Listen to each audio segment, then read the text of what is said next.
एक दो कंट्री तो ऐसी हैं जो चांद पर अपनी जमीन भी बेचना शुरू कर दी है फ्यूचर में। अब उस वक्त जब लोग चांद पे पहुंच जाएं तब आप मौलाना जर्जीस जैसे लोगों से सवाल करना कि मौलाना साहब हदीस में तो आया है चांद देखकर रोजा रखो और चांद देखकर ईद मनाओ।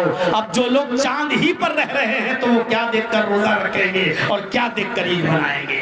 अगर हम गौर करें तो कुरान ने साफ तौर पे कह दिया सख्खरा लकुम मा फिस समावाति व मा फिल अर्ज़, दुनिया और आसमान की सारी चीजें हमने तुम्हारे ताबे कर दी हैं, हमने तुम्हारे पैरों तुम्हारे कदमों पे डाल दिया है, तुम इनको इस्तेमाल करो।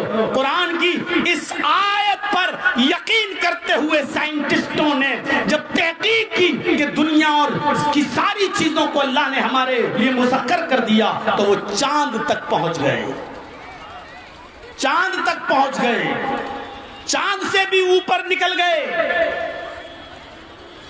सूरज तक पहुंचने का सपना देख रहे हैं। बास कंट्रीज ने तो अपना झंडा चांद पर गाड़ दिया।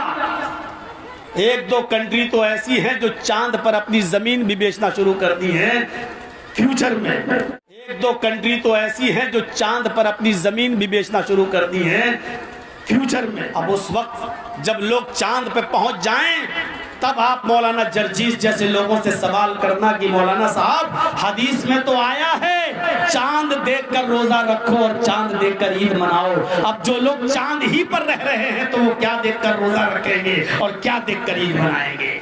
अगर हम गौर करें तो कुरान ने साफ तौर पे कह दिया सख्खरा लकुम मा फिस समावाति व मा फिल अर्ज़, दुनिया और आसमान की सारी चीजें हमने तुम्हारे ताबे कर दी हैं, हमने तुम्हारे पैरों तुम्हारे कदमों पे डाल दिया है, तुम इनको इस्तेमाल करो। कुरान की इस आयत पर यकीन करते हुए साइंटिस्टों ने जब तहकीक की कि दुनिया और की सारी चीजों को अल्लाह ने हमारे लिए मुसक्कर कर दिया तो वो चांद तक पहुंच गए, चांद तक पहुंच गए, चांद से भी ऊपर निकल गए, सूरज तक पहुंचने का सपना देख रहे हैं।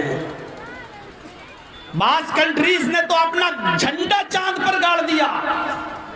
एक दो कंट्री तो ऐसी हैं जो चांद पर अपनी जमीन भी बेचना शुरू कर दी है फ्यूचर में।